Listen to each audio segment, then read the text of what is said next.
Oi, pessoal. Então, bom dia, boa tarde, boa noite ou boa madrugada para quem for da noite. Só dar alguns recados sobre o que já está acontecendo, que são os questionários e tudo mais.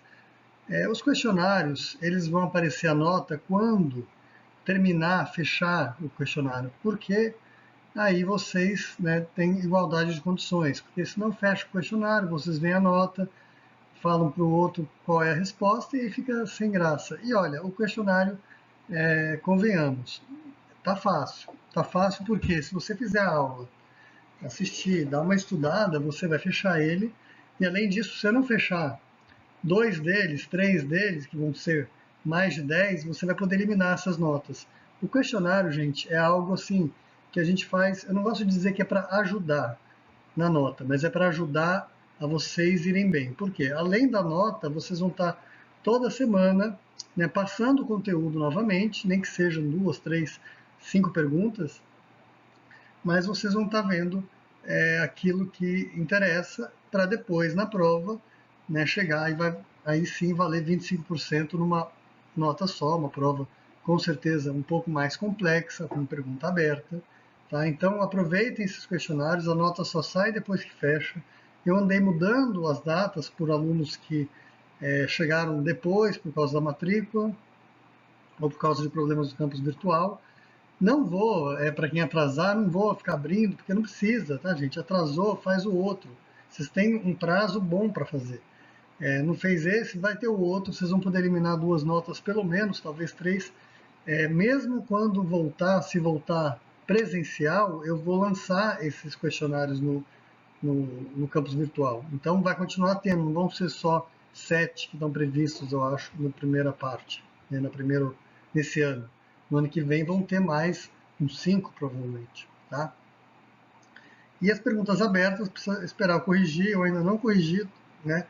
Vou dizer para vocês que essa primeira pergunta aberta, tem uma delas que eu até já falei, que é só para eu saber o que vocês sabiam de solo, aquela lá é um para todo mundo, a não ser que tenha falado alguma coisa muito feia lá ou me xingado, se não, tudo bem. Nota 1, mesmo para quem fala que solo é aquilo que sustenta uma planta e só. Que aqui eu quero saber a ideia de vocês anterior à disciplina. Tá? Isso foi no primeiro réu, agora já foi. Então vamos aqui, nós vamos conceituar, mineral, nós vamos falar como que ele é formado e falar algumas das suas propriedades. Tá? Então, basicamente, a gente, na aula, criou o universo, criou os elementos químicos, esses elementos químicos eles vão formar minerais, tá? Que nós vamos falar hoje. Depois vai ser a rocha vai se temperizar, vai formar solo, e aí tem um monte de coisa para a gente aprender. Mas agora a gente está então na etapa dos minerais. Então, pessoal, vamos começar definindo o que seria um mineral.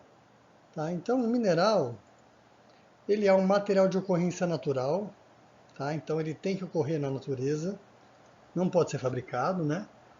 Uma substância sólida. Isso quer dizer o quê? Que não pode ser líquida, nem gasosa. Então tem que estar no estado sólido, formado naturalmente. Tem uma estrutura cristalina, normalmente é inorgânico. As exceções que a gente tem são alguns minerais formados por organismos e tem uma composição química específica. Tá? Então, um material de ocorrência natural é fácil, tem que ocorrer na natureza. Então, se você falar sobre, por exemplo, professor, é possível fabricar um diamante? Não. Você pode fabricar uma estrutura cristalina semelhante, mas nunca vai ser um diamante porque ele não ocorre naturalmente, foi fabricado. Então tudo bem, professor, mas a água é mineral, né? Não, a água não é mineral. Que me desculpe, Carlinhos Brown, mas não é. A água é um dipolo, uma substância inorgânica, mas não é um mineral, tá? Porque não é sólido. A gente fala água mineral, obviamente, porque ela vem de uma mina, que é uma água subterrânea, para diferenciar da água superficial, digamos assim, ou para separar também da água da chuva, enfim, é por isso. Tá? Então, não é também. A estrutura cristalina é quando a gente tem arranjos atômicos ordenados com cristais que se repetem. A gente vai ver isso já. Tá? Então, tem muitas substâncias que são amorfas e por isso não são consideradas minerais. Tá?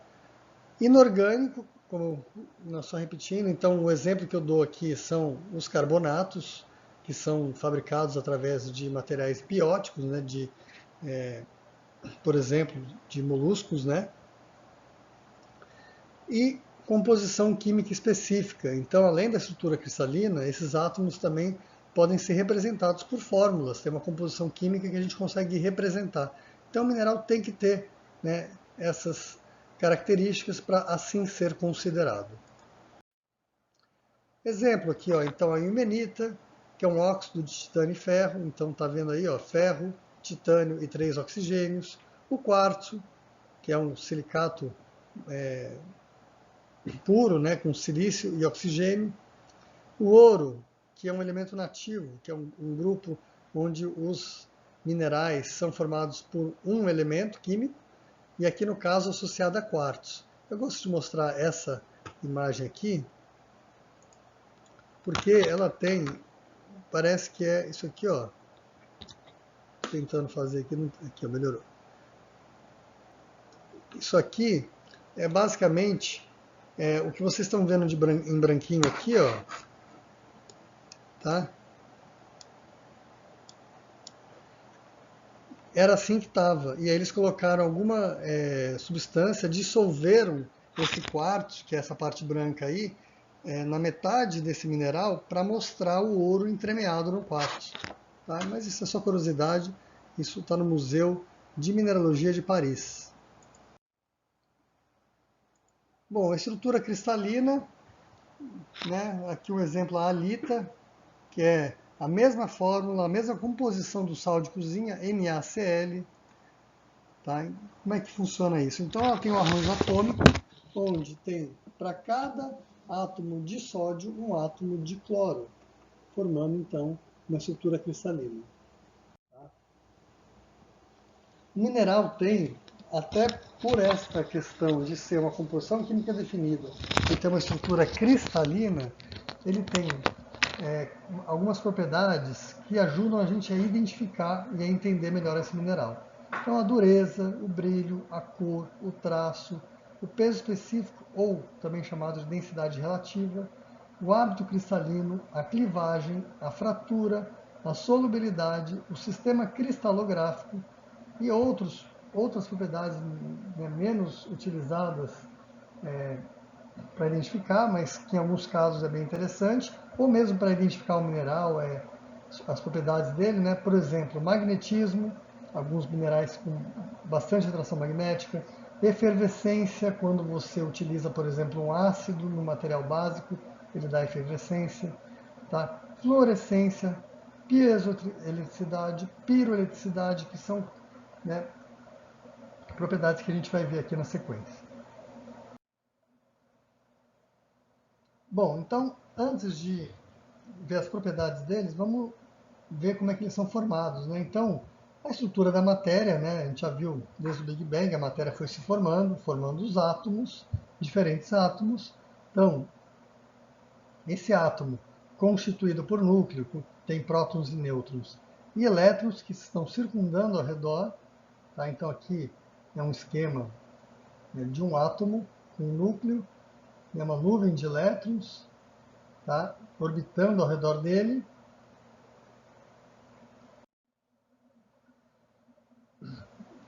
Tendo os átomos, a gente tem reações químicas, que são as interações, né, entre átomos de dois ou mais elementos, tá? Formando então compostos químicos, que é a interação de elétrons. Então essas reações químicas vão fazer com que eles se juntem, tá, de diversas formas e vão formar os compostos. E quais são esses compostos, né? São os minerais e outros compostos que a gente vai ver, mas basicamente eles ocorrem por transferência de elétrons ou compartilhamento de elétrons, formando as ligações químicas para que eles fiquem juntos, né? Tá? Essas ligações químicas, né, em sua maioria, são iônicas, ou covalentes. Tá? A gente vai ver que isso tem diferença na hora da formação do mineral, na sua resistência, na sua capacidade de resistir, por exemplo, ao intemperismo. Tá? Então vamos começar com as ligações iônicas, que é a forma mais simples de ligação química, né, onde tem atração eletrostática, onde tem íons de cargas opostas, ocorre uma transferência então de elétrons, né, e essa força diminui à medida que a distância entre íons aumenta. Então, quanto mais próximo um íon ao outro, mais forte essa ligação, quanto mais longe, mais fraca essa ligação. Algo meio óbvio se você pensar que é uma força eletrostática. Quanto mais longe, mais fraca. Também a força é maior à medida que as cargas elétricas são maiores. Então, um cátion H+, Al3+, tem 3 cargas positivas. Comparando com o sódio, que é uma carga positiva, Na+, a gente tem, então, uma força maior no Al3+. Tá? Isso vale também para o negativo.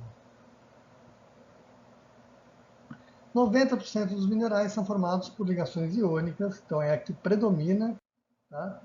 Então a gente tem aqui um exemplo, né? O NaCl é o mais claro, mais simples, porque é um íon sódio Na+, e um cloreto Cl-. Tá?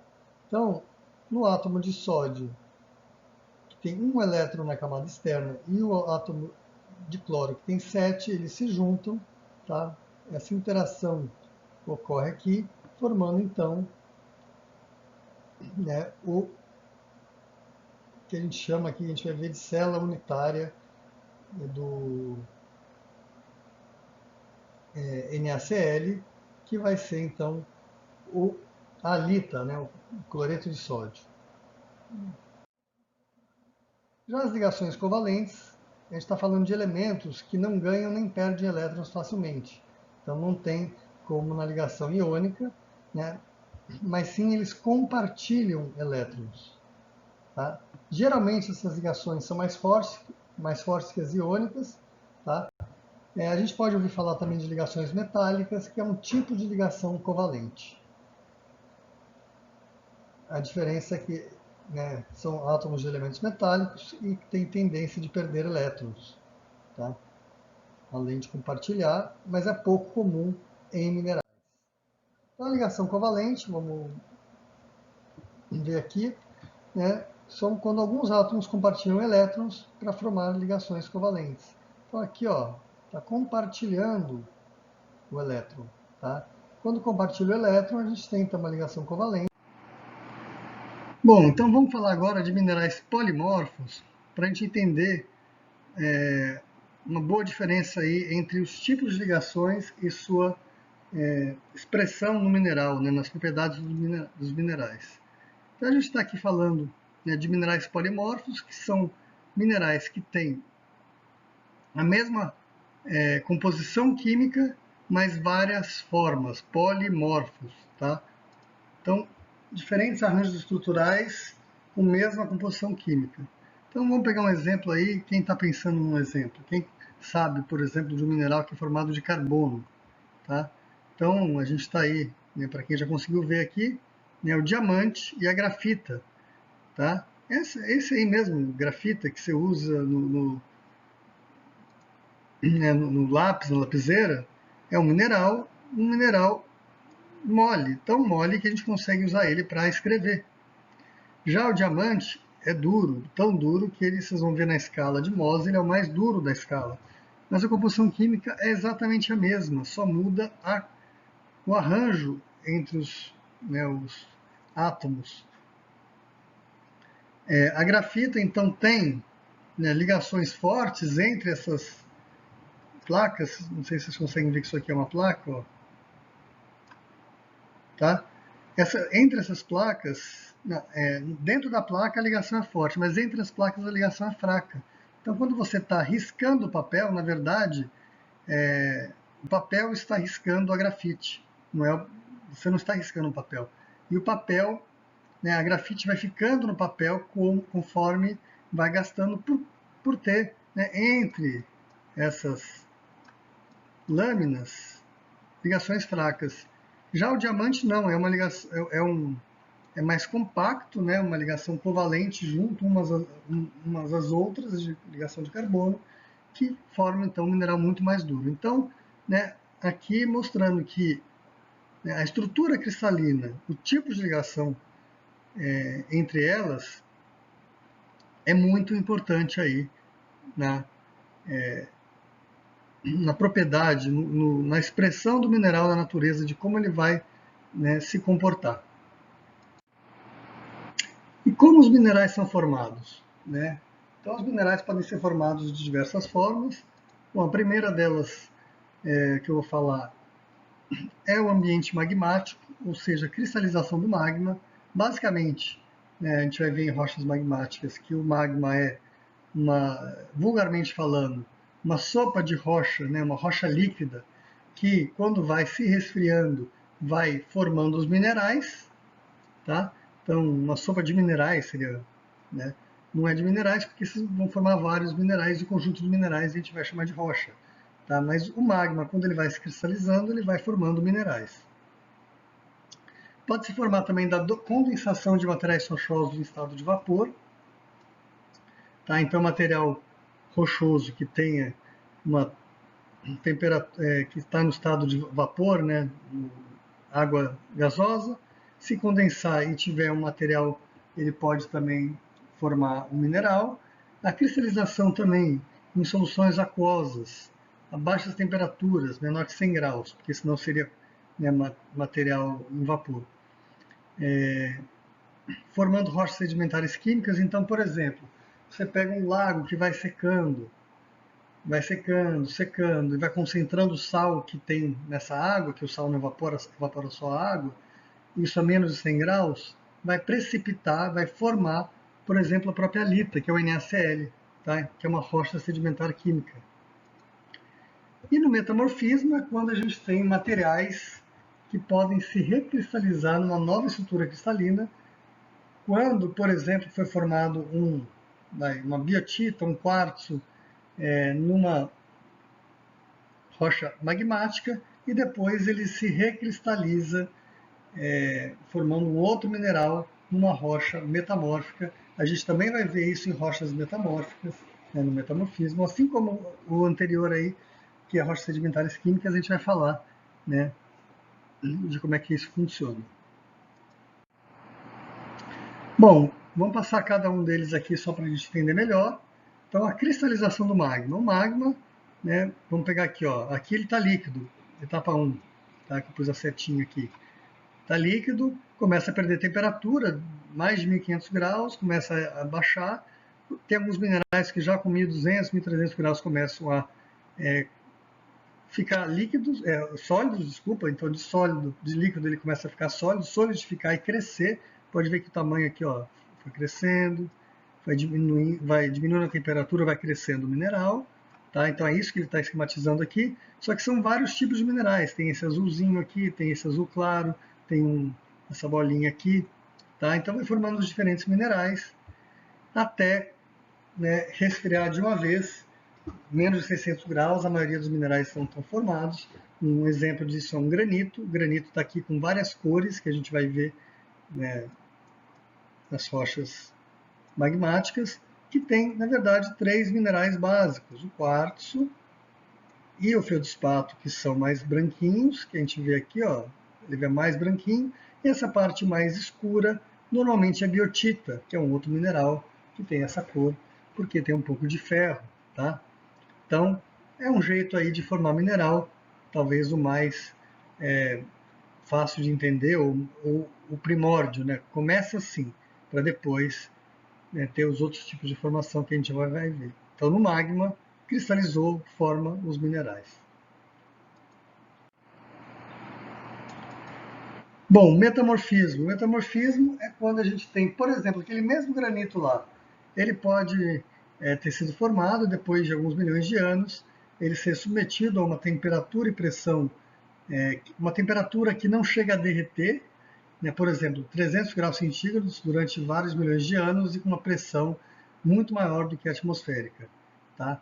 Ele vai causar uma tensão no material que vai formar um outro mineral. Então aqui um exemplo, a granada é um mineral que a gente chama de metamórfico, porque ela tem um rearranjo de íons em condições de temperatura elevada. Então muda o mineral que era mudou para outro sem derreter. Porque se ele derreter, ele vira o magma e aí é uma cristalização do magma. Nesse caso não, ele fica meio plástico e vai mudando. Às vezes tem contribuição de algum outro material, de uma solução rica em algum outro material que vai incorporar também no material.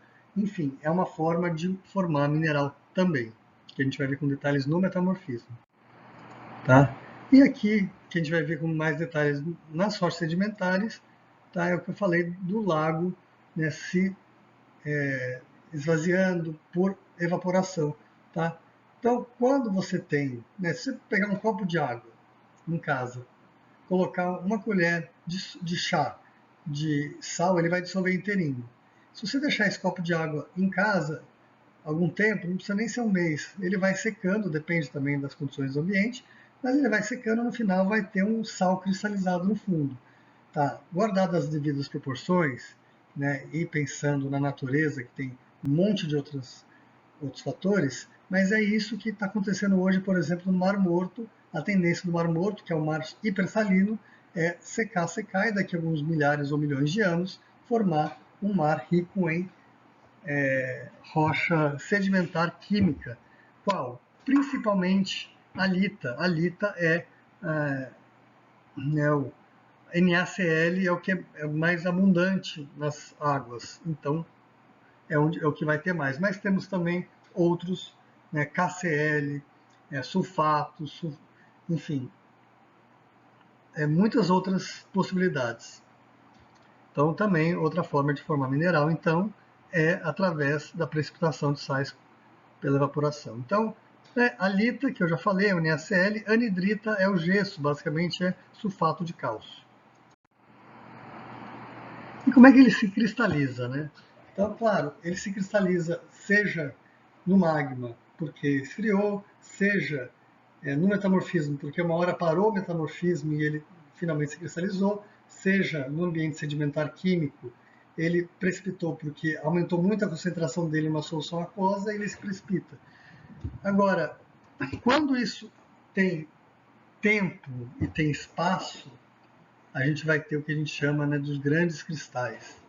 Tá? Então, um exemplo disso, vocês já devem ter visto geodos, aquelas ametistas ou quartzo roxo, que tem é uma bolha mesmo de magma que, porque formou essa bolha, ficou um espaço interno vazio grande e a gente tem grandes cristais, né, formando, por exemplo, esses geodos bonitos que a gente tem muito nas cidades históricas, eles têm muito para vender, lá em Tiradentes, na UFLA a gente tem para mostrar, tá?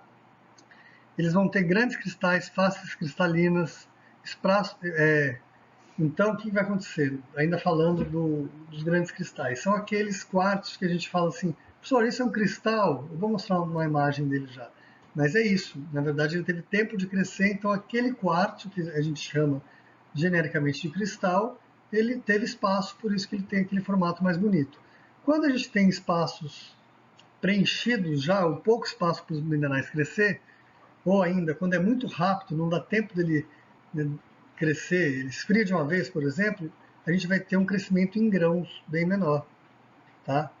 Então a gente vai ter, por exemplo, no granito ali que a gente viu, vocês não viram faces de minerais bonitos, vocês viram uma coisa intrincada, grudada uma na outra, porque não teve espaço. Tá? A gente não vai ver quase nenhuma face cristalina. Ainda, se for ainda mais rápido, né, se o crescimento não é rápido, o crescimento desse mineral pega um magma e instantaneamente ele pega e esfria. Por exemplo, o magma saindo no mar frio, no mar gelado, ou mesmo magma saindo no inverno no hemisfério norte. Ele sai enquanto aquela temperatura sub-zero, rapidamente esfria, não dá tempo nem de formar, né, o arranjo atômico coordenado. E aí, nesse caso, ele não vai nem ser chamado de mineral, tá? Ele vai ser chamado de mineraloide. Então, assim, só resumindo, vou fazer ao contrário agora. Quando aquele magma esfria tão rapidamente, mas tão rapidamente, como, por exemplo, se colocar ele num congelador, que seria o inverno do hemisfério norte, ele solidifica e aqueles elementos que estão ali não têm tempo de formar uma estrutura cristalina definida. Vamos chamar de material vítreo mineraloide. Quando ele cresce um pouquinho, né, forma os cristais, mas não tem tanto tempo assim para crescer, e também não tem tanto espaço, ele vai formar alguns cristalzinhos, vai estar com arranjo ordenado, mas vão ser cristais pequenos, tá, com pouca ou nenhuma face cristalina. Já se você tem uma rocha, né, que tem muito tempo que ela solidificou, demorou muito a solidificar, aquela rocha vai apresentar minerais com cristais grandes, especialmente se tiver espaço, como um geodo que eu falei, que é uma bolha que no espaço interno cresce, né, os cristais têm tempo de crescer, tá? Então aqui um exemplo, tá? Né, cristais perfeitos que tiveram espaço de crescer.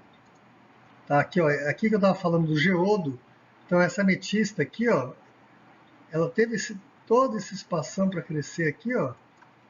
Se ela não tivesse espaço para crescer, ia formar cristais menores, grãos menores, ia ocupar o espaço existente. Nesse caso, como tinha espaço, ela cresceu bonito, tá? Formando um cristal bonito. Aqui são cristais de halita, né? Também formando, se você olhar isso aqui, você consegue ver as faces, porque ele teve tempo de crescer.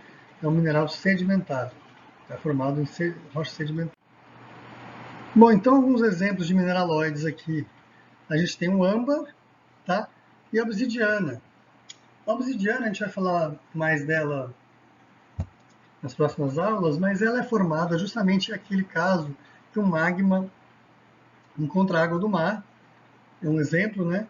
Um magma mais ácido e é o chamado também de vidro vulcânico.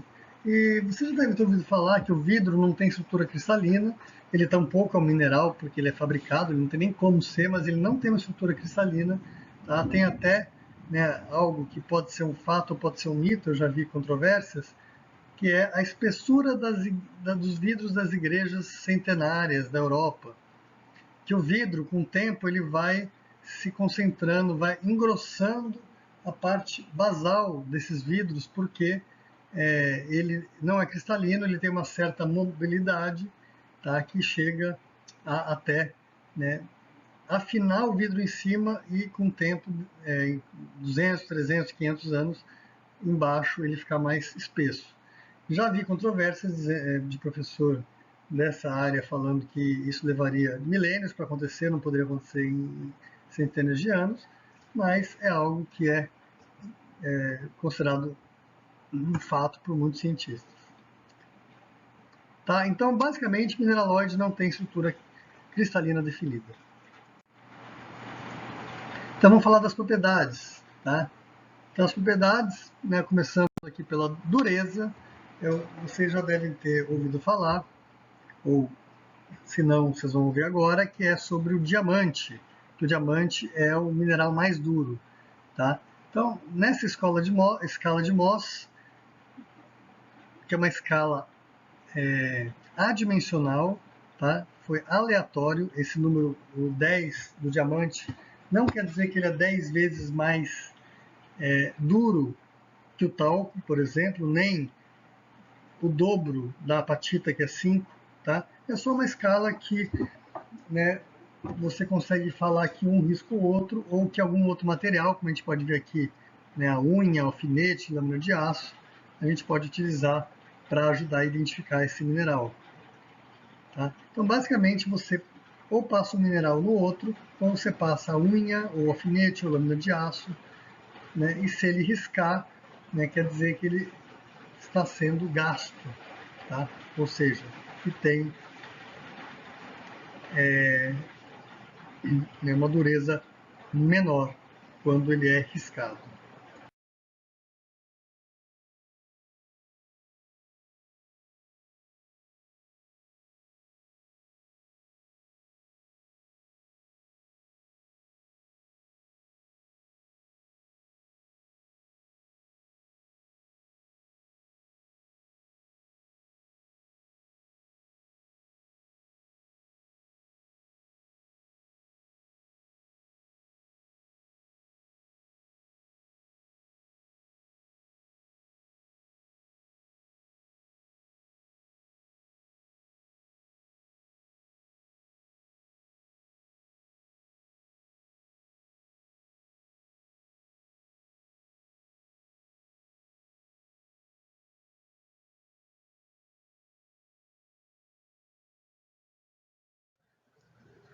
Então, quando eu falei para vocês da escala de Mohs, a escala de Mohs está aqui, ó, tá?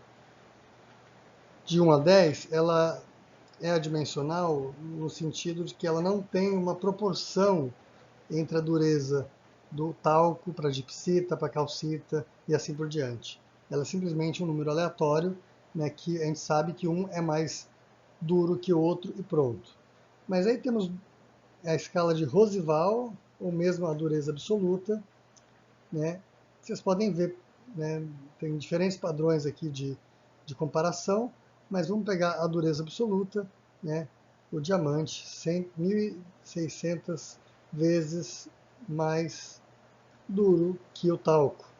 Se você pegar a escala de Rosival, então é 140 mil vezes mais duro, né? Não dá nem para falar isso, porque a gipsita é 1,25 e o talco é 0,03. Tá? Então vocês veem que, né, o talco nenhum é. Estou dando um defeito aqui na hora da bolinha, mas dá para entender. Tá? Então é só para entender isso. E isso tem tudo a ver com a estrutura, né, do mineral, com as suas ligações, com o número de ligações, com seus elementos químicos. Tá? Então o diamante a gente já viu, né, quando eu falei da grafite, que o diamante tem ligações covalentes em toda a sua, entre os seus carbonos. Tá? Outra propriedade, né, é o brilho. O brilho nada mais é que a resistência à passagem de luz em uma lâmina delgada do mineral. Então a gente faz uma lâmina de 0,5 milímetros, bem fininha, e vê se passa luz. Tá? Basicamente isso, ele vai ser opaco ou não. A cor. A cor é a manifestação de uma, né, da absorção seletiva de luz. A cor também vai ser função da composição dos elementos químicos que ele tem e da estrutura cristalina. Vocês vão ver que tem um elemento químico, né, o ferro, que é o pintor da natureza, como já dizia alguém que eu não vou lembrar. Tá? Mas o ferro, tudo que tem ferro vai ter uma cor, seja amarela, vermelha, escura, mas é difícil alguma coisa de ferro que não tenha, não apresente cor. E cores diferentes dependendo da situação, do estado do ferro e da combinação com o que ele está ligado. Tá? Estou falando isso porque o ferro é um elemento muito importante aí para a ciência do solo. Então a gente vai ver a cor, né, na faixa do visível, de 400 a 700 nanômetros. E a gente ainda tem uma classificação de cor, que é quando a gente tem os minerais idiocromáticos, né, então são minerais que apresentam-se basicamente uma cor só. Então a magnetita vai ser sempre preta, a pirita vai ser amarela, a galena vai ser cinza, tá? O enxofre vai ser amarelo, tá? Já os halocromáticos, aí eu vou dar exemplos factíveis aqui, fáceis de você verem, né, quando o mineral apresenta diversas cores. E o mais fácil para a gente ver aí é o quartzo. Tá? Então, quem coleciona, ou quem já teve alguma curiosidade, vai ver que tem um quartzo roxo, o quartzo amarelo, o quartzo leitoso, o quartzo hialino. Tá? O quartzo roxo é a ametista. O quartzo hialino é aquele mais transparente de todos. O leitoso ou branco é que tem essa cor mais esbranquiçada.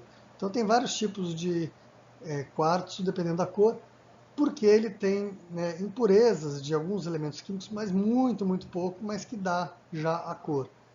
Tá? Outros exemplos, a fluorita, a calcita, vocês vão ver que calcita, né, que é o componente aí do calcário, pode ser branca, pode ser avermelhada, pode ser azulada. Tá? A gente tem vários tipos aí de minerais que são os halocromáticos, que podem mudar de coloração conforme a situação. Tá? Então ele pode se apresentar de diversas cores, dependendo de como ele foi formado. Bom, agora vamos falar do traço. Tá? O traço, basicamente, é a cor do pó do mineral.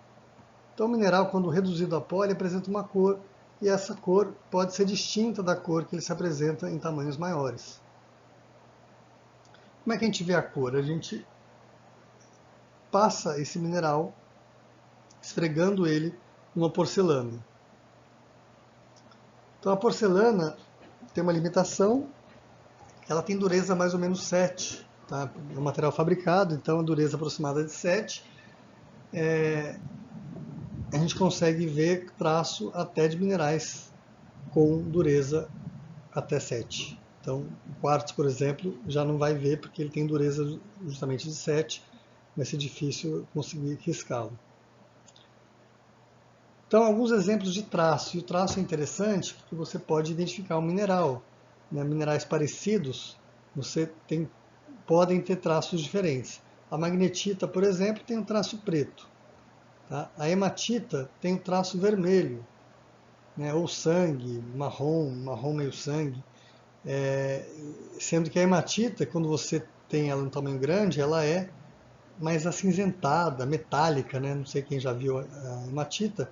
Quem tiver uma hematita em casa, de coleção, quiser riscar, né, algum lugar mais duro, vocês vão ver que vai ter um traço avermelhado ou amarronzado.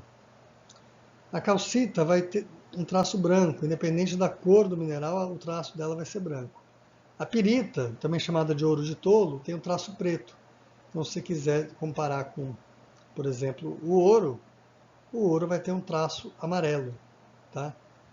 Então, tipo, como a gente pode diferenciar um do outro. Peso específico também, né, é simples, é a relação entre o peso mineral e o peso de um volume igual de água.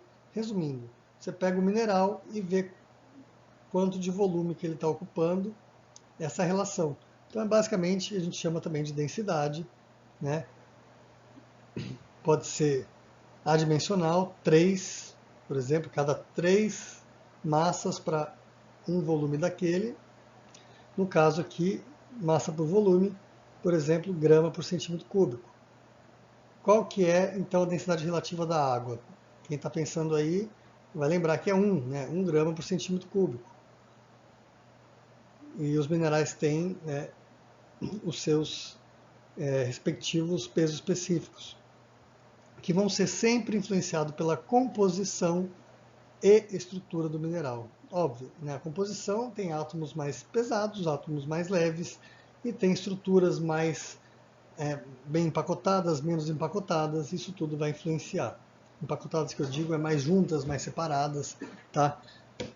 Esse efeito da composição, então, a gente vai ter que vão ter pesos específicos maiores minerais metálicos em relação aos minerais não metálicos, tá? Então a gente tem pesos específicos maiores, né? Minerais que tem o ferro, que tem o chumbo, que tem o titânio. Silicatos ferromagnesianos, que são silicatos, né, que é um grupo de minerais que a gente vai ver na aula que vem. Os silicatos ferromagnesianos, eles têm um peso específico maior que os não ferromagnesianos, justamente pela ocorrência principalmente do ferro, que é um metal mais pesado, mais denso. Tá? Então, exemplos de densidades elevadas aqui. A galena, que é sulfeto de chumbo, tá? 7,6 quase. Hematita, 5,3. O ouro, né, quase 20. Então, nos silicatos ferromagnesianos, a gente vai ter uma densidade ou peso específico de 2,7 a 4,3, e os não ferromagnesianos vai ser de 2,6 a 2,9. Ou seja, né, a gente tem aí uma forma de comparar, uma rocha que contenha mais silicatos ferromagnesianos vai ser mais pesada do que uma que contenha menos. Tá? Quando a gente chegar em rocha, a gente vai ver isso também, né, rochas mais densas e rochas menos densas. E também tem a ver com a crosta terrestre. A crosta oceânica, por exemplo, tem mais minerais ferromagnesianos, por isso ela tá em posição mais baixa, tá? Enquanto que a crosta continental tem mais silicatos não ferromagnesianos, ela está como se flutuando, né, em relação à crosta oceânica que tem silicatos ferromagnesianos. Exemplo de rocha ferromagnesiana, basalto. Exemplo de rocha não ferromagnesiana, granito. Tá, tô adiantando aqui, mas a gente vai ver isso quando a gente for falar de rochas magmáticas. Então, peso específico, né, a gente pode dar de novo o exemplo aí, né, da grafita, né, que tem uma composição igualzinha à do diamante, carbono. Ela tem de 2,1 a 2,3 de peso específico, e o diamante, por ter os átomos mais próximos uns aos outros, né, tem um peso específico de 3,5, tá? Então, quase o dobro. E é bom, né, para a gente já falar um pouco de solos, né, que densidade em solos só tem a ver com a densidade relativa dos minerais em termos de unidade quando a gente vai utilizar, né, grama por decímetro cúbico. A gente pode utilizar isso também para o solo. Mas a densidade do solo tem dois tipos, tá? Uma densidade de partícula, tá? Então o solo ele é feito de material mineral e matéria orgânica, tá? Se a gente pegar e medir o peso específico de cada partícula ali, digamos que é um tanto quanto complicado, quase impossível, porque são partículas muito pequenas que você não consegue fazer essa determinação. Um a um, você consegue determinar um todo, e você consegue uma média ponderada daqueles minerais e material orgânico que está no solo. Mas isso é densidade de partícula, não é a densidade que a gente está muito acostumado a ver quando a gente fala de trabalhos de solos. Tá? Então, densidade de partícula é a densidade de cada partícula que tem no solo. Então, a gente faz uma média ponderada. Quando a gente faz um método que a gente utiliza um álcool, tá? Mas não vou entrar nesse mérito aqui, mas você basicamente vê a média ponderada da densidade dos minerais e matéria orgânica, né, dos sólidos que tem naquele solo. Já a densidade do solo, propriamente dita, não densidade de partículas, a gente pega uma amostra indeformada, ou seja, ela vai conter ar, gás, porque a gente vai pegar um volume conhecido, né, pegar uma amostra indeformada no solo, secar, tirar a água, né, secar essa amostra e pesar. Você tem, por exemplo, um cubo. Você vai lá e põe um cubo, um cilindro de 100 centímetros cúbicos. Enfia ele no perfil do solo. Depois tira. Apara para ficar só o solo que está dentro desse cubo ou desse cilindro. Tira isso aí, seca e pesa. Então você tem nesse cilindro de 100 centímetros cúbicos, vamos supor que você tenha 100 gramas de solo. 100 gramas por 100 centímetros cúbicos vai dividir 100 por 100 vai dar 1. Então a densidade desse solo é 1 grama por centímetro cúbico. Tá? Isso é só um exemplo. Vocês vão ver isso em física do solo, mas para identificar a compactação, isso é muito importante. Só esperar o raio passar aqui. Mas essa compactação, então, do solo, o que acontece? Justamente ela vai fazer com que a mesma massa do solo, ao ser comprimida, por exemplo, por um trator, um pneu de um trator, ela vai ocupar, né, no mesmo volume, vai ter mais massa porque ela vai ser comprimida, e isso aumenta a densidade e, consequentemente, um solo mais compactado. Tá? Então, alguns exemplos aqui, né? A pirita tem uma densidade de 4,75. Isso aqui, ó, essa lista aqui a gente fez nas amostras que a gente tem, tá? E essa aqui é da literatura. Vocês vão ver que varia um pouco porque nem todo mineral é puro, tá? A gente procura minerais purinhos, mas às vezes ele está com algum contaminante, com alguma impureza, mas no geral ele equivale, tá? Então a gente vê aqui, por exemplo, minerais mais densos: galena, rutilo, hematita, magnetita, pirita. Todos têm metal na sua estrutura, enquanto que minerais menos densos, né, fosfato, que é a apatita, carbonato, que é a calcita, outro carbonato, que é a magnesita, o quartzo, tá? Todos com densidade menor. Tá?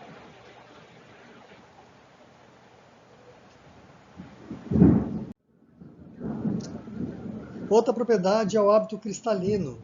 Né? É a forma geométrica externa de um mineral que vai refletir a sua estrutura cristalina. Então a gente tem exemplo aí o laminar, né, as micas, prismático, que é o quartzo, a turmalina, que tem aquelas formas bonitas, parecendo prisma. Fibroso, como a magnetita ou asbesto, que a gente vai ver. Acicular, como o rutilo. Tabular, como o feldspato e selenita. Equidimensional, como o quartzo, que é prismático e equidimensional. Tá? Ele pode ter mais de um hábito, tá? Um não elimina o outro. E vai ter um vídeo que eu gravado sobre as propriedades dos minerais que eu vou colocar também, né, com imagem dos minerais, tá bom? Então, o granito, tá? O granito, por exemplo, ele tem os minerais quartzo, né, que tem um formato mais prismático equidimensional, a biotita, que é laminar, né, e o feldspato, que é tabular. Aqui já tem, né, o asbesto, que tem uma forma fibrosa, tá? E a turmalina com forma prismática. Tá? Isso também ajuda a gente a identificar, mas isso quando está mais crescido. No caso do granito, por exemplo, é mais difícil ver, porque você tem que ver lá dentro do granito. Tá? Você olha dentro da estrutura do granito, mas às vezes dá para ver também, porque o granito já tem um tamanho de mineral um pouco maior. Tá? Tanto que ele é utilizado como ornamental, né? Por causa dessas manchas, que são na verdade os minerais. A clivagem. Bom, a clivagem é uma propriedade que se refere ao onde que tem um plano de fragilidade bem definido no mineral. Tá? Isso vai ser definido pela estrutura do mineral, né? Ligações dos átomos dentro dos cristais individuais.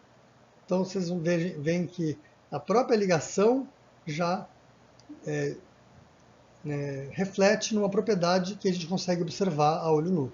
Tá? Então, a clivagem é onde ele vai se partir de forma mais natural, de uma forma bem definida. Então, essa clivagem ela pode ser boa, perfeita, ou ainda pode ser ruim. Né? Então, a qualidade, se ela é bem perceptível, é perfeita. Se ela é uma percepção ruim, né, que não consegue ver direito, é ruim. A direção e os ângulos de intersecção dos planos de clivagem. Tá? Não vamos confundir aqui clivagem com plano de crescimento ou hábito de crescimento. Então, a clivagem de um mineral que cresce de uma forma não quer dizer que aquela forma que ele cresce vai ser a clivagem dele. Tá? Clivagem é quando é bem definido, quando a gente consegue fazer isso e reproduzir. Tá? Tem mineral que não tem clivagem, tem fratura, que é a quebra mesmo. Né? Então é a quebra ao longo de superfícies irregulares. Como ele não tem planos de fraqueza, como na clivagem, ele vai ter uma quebra irregular, tá? Mas que tem um padrão que você pode definir, né? E tentar ajudar a identificar.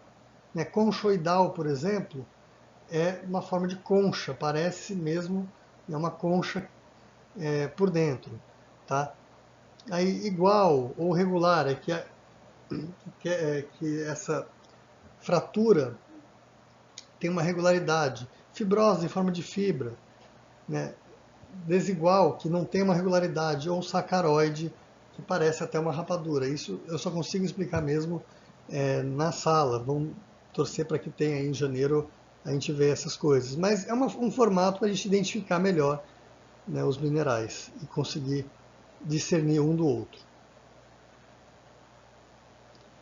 Então, para a gente entender, qualquer mineral vai fraturar. Qualquer, até o diamante. Tá? Se uma força for aplicada a ele. Mas as superfícies da fratura não serão regulares como na clivagem. A clivagem ela é sempre daquele jeito, principalmente se ela é uma clivagem perfeita. Tá? A solubilidade ela pode ser considerada então em relação a diversos solventes. Tá? Então a gente usa muito a água, né? Mas pode ser outros. Por exemplo, a gente usa ácido 10% quando a gente quer distinguir os carbonatos de outros minerais. Né? Minerais insolúveis, que não reage como HCl, por exemplo, quartzo, micas e feldspatos. Então, se você tem, né, por exemplo, um quartzo parecido com uma calcita, embora eles não tenham nada a ver, às vezes pode confundir, principalmente quando a gente está começando, você coloca um HCl, se ele efervescer, né, se ele tiver uma efervescência, ele vai formar, você vai saber que não é o quartzo, porque o quartzo não reage com HCl. Vai ser, então, né, carbonato. O carbonato mais comum é a calcita, carbonato de cálcio. Aí tem aqueles intermediários, né, a dolomita, que é um carbonato de magnésio, dependendo, ela produz uma efervescência, mas uma efervescência menor. Tá? Também reage com HCl, mas menos. O quartzo, você põe o HCl lá, parece que é água, não acontece nada.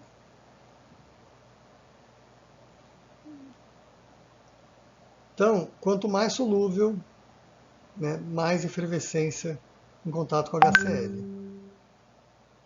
Principalmente, né, eu estou falando de materiais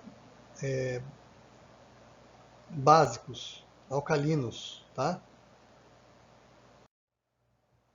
Bom, o sistema cristalino ou sistema cristalográfico. Também a gente pode classificar os minerais conforme o seu sistema cristalográfico. Tá? Isso a gente não vai conseguir ver, embora alguns minerais reproduzam isso no macro, né, que a gente consegue identificar, a gente não vai conseguir, né, ver esse arranjo atômico, né, que vai corresponder ao que a gente chama de célula unitária. A célula unitária é a menor unidade estrutural, grupo de átomos, né, presentes em um mineral. Então, o mineral, para ser assim considerado, ele tem um mínimo que é uma célula unitária.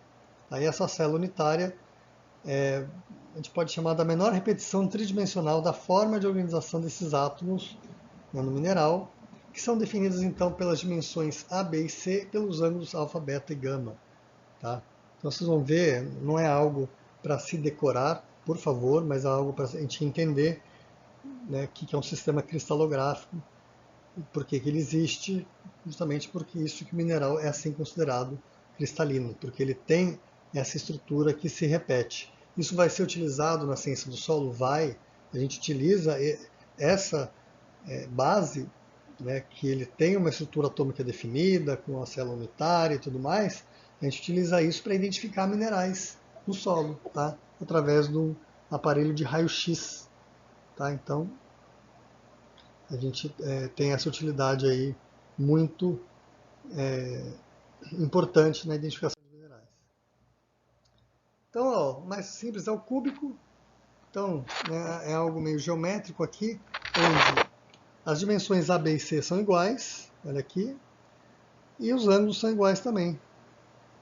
Então, a galena, a alita, a pirita se organizam assim, tá? Os átomos têm distâncias regulares entre eles e com ângulos regulares também, todos 90 graus.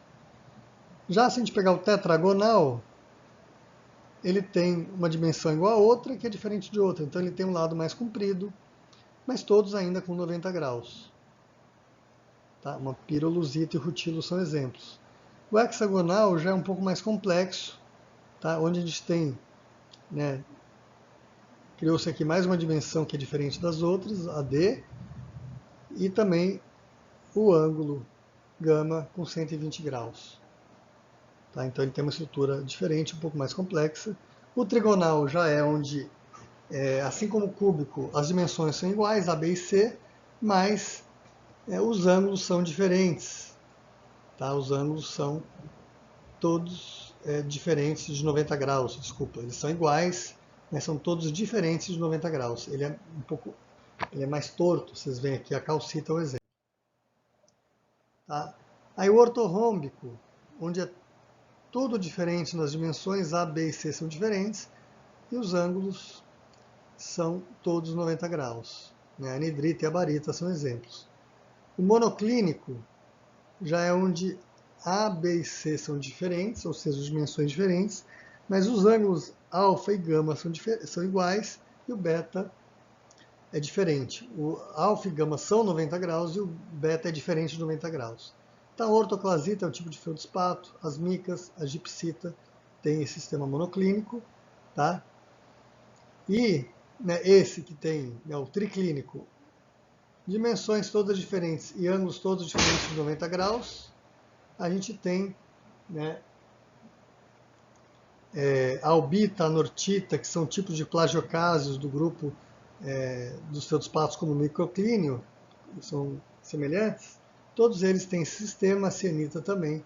Tá? Então são sistemas cristalográficos, né, para vocês verem como é a organização desses átomos, né, no mineral, ou seja, por isso que a gente tem, né, toda uma gama de minerais com diferentes arranjos e, né, formando, né, a gente vai ver a partir das aulas, quando a gente começar de rochas, que eles formam as rochas. Tá? Bom, outras propriedades, o magnetismo é quando apresenta atração pelo ímã, né, um exemplo é a magnetita, você põe um ímã, ela pega no ímã. Fluorescência é quando quando alguns minerais têm a propriedade de se tornar visível sob a ação de uma radiação invisível. A tenacidade, que mede a coesão do mineral, né, a resistência dele ser quebrado, dobrado, esmagado. Aí tem vários tipos, quebradiço, dúctil, maleável, tá? Não vamos entrar em detalhes aqui. A piezoeletricidade, a propriedade que o mineral tem de gerar carga elétrica quando sofre uma pressão. Tá? Então, quartzo, quando sofre pressão, libera uma carga elétrica. E a piroeletricidade também tem uma propriedade do mineral de produzir carga elétrica quando aquecido. A turmalina, então, quando aquecido, produz carga elétrica. Tá? Bom, pessoal, então hoje a gente conceituou mineral. Tá? Eu vou deixar o material de leitura para vocês. Vou deixar também um vídeo, uns 7, 8 minutos, que seria como se fosse a prática, onde a gente vê o mineral, vê algumas coisas do mineral, dos minerais que a gente tem aí. A gente vai continuar em minerais na aula que vem, nós vamos falar dos diferentes grupos, tá? Mas a gente conceituou hoje minerais, eu quero que vocês então leiam o material, vejam os 2 vídeos, e aí a gente, eu vou colocar logo mais, né, o questionário, que vai valer 2,5 sobre esse tema, tá? Não hesitem em me procurar. São muitos alunos, pode acontecer de alguém perguntar e eu, com a cabeça ali, ou até às vezes eu escrevo no campus e não vai o enter na hora, tá ruim, e depois não vai. Vocês podem me perguntar de novo, não tem problema com isso, tá, gente? Respondo quando eu puder, dependendo da situação, mas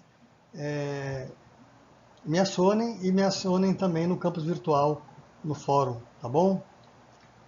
Boa semana para vocês.